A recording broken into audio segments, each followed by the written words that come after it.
இப்போ 11th question என்னென்னா, compute income from subscription for the year 2018 from the following particulars relating to a club அப்படின்னு சொல்லி கொடுத்துட்டாங்க. So நம்ம கொஷின் என்னென்ன கொடுத்துருக்காங்கன்னா, அவுட்ஸ்டாண்டிங் சப்ஸ்கிரிப்ஷன் கொடுத்துருக்காங்க. 1/1/2018 3,000, 31/12/2018 5,000.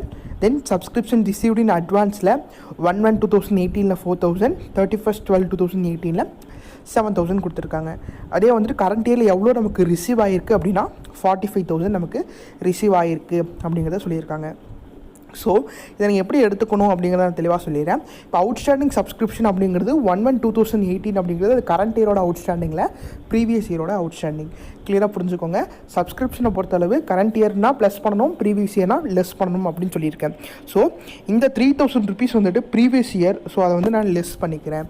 தென் இந்த 5,000 எனக்கு கரண்ட் இயர். ஏன் அப்படின்னா 31/12/2018 அப்படிங்கிறது என்னுடைய கரண்ட் இயர். ஸோ கரண்ட் இயரில் எனக்கு வந்தனால நான் என்ன பண்ணிக்கிறேன், 5,000 ப்ளஸ் பண்ணிக்கிறேன். சரிங்களா? 1/1/2018 எப்படி எனக்கு அவுட்ஸ்டாண்டிங் சப்ஸ்கிரிப்ஷன் வரும், அந்த இயர் ஸ்டார்டிங்கில் எனக்கு அவுட்ஸ்டாண்டிங் சப்ஸ்கிரிப்ஷன் கண்டிப்பாக வராது. அது எந்த வருஷத்தோட தான் இருக்கும், ப்ரீவியஸ் இயரோட தான் இருக்கும். ஸோ நான் மைனஸ் பண்ணிக்கிறேன். 31/12/2018 5,000 இருக்குது. அது வந்துட்டு எனக்கு 31/12 அப்படிங்கிறது எனக்கு இந்த வருஷம் எனக்கு 1/1 31/12 வரையும் எனக்கு நடந்திருக்கு. ஸோ கரண்ட் இயரோட 5,000 என்ன பண்ணிக்கிறேன், ப்ளஸ் பண்ணிக்கிறேன். அதே மாதிரியே சப்ஸ்கிரிப்ஷன் ரிசீவ்ட் இன் அட்வான்ஸ். இந்த சப்ஸ்கிரிப்ஷன் ரிசீவ்ட் இன் அட்வான்ஸ் 4,000 பார்த்தீங்கன்னா ப்ரீவியஸ் இயர் ரிசீவ் ஆகிருக்கு. சரிங்களா? அப்போ அது எந்த வருஷத்தோடது, கரண்ட் இயரோடது. சரிங்களா? அதாவது 2018 2017 ரிசீவ் ஆகிருக்கு. ஸோ கரண்ட் இயரில் ப்ளஸ் பண்ணிக்கிறேன். தென் இந்த 7,000 என்ன பண்ணிக்கிறேன், மைனஸ் பண்ணிக்கிறேன். இந்த 7,000 பார்த்தீங்கன்னா ஃப்யூச்சர் இயரோடது, அதாவது 2019 ஆனால் 2018 எனக்கு ரிசீவ் ஆகிருக்கு. ஸோ நான் லெஸ் பண்ணிக்கிறேன்.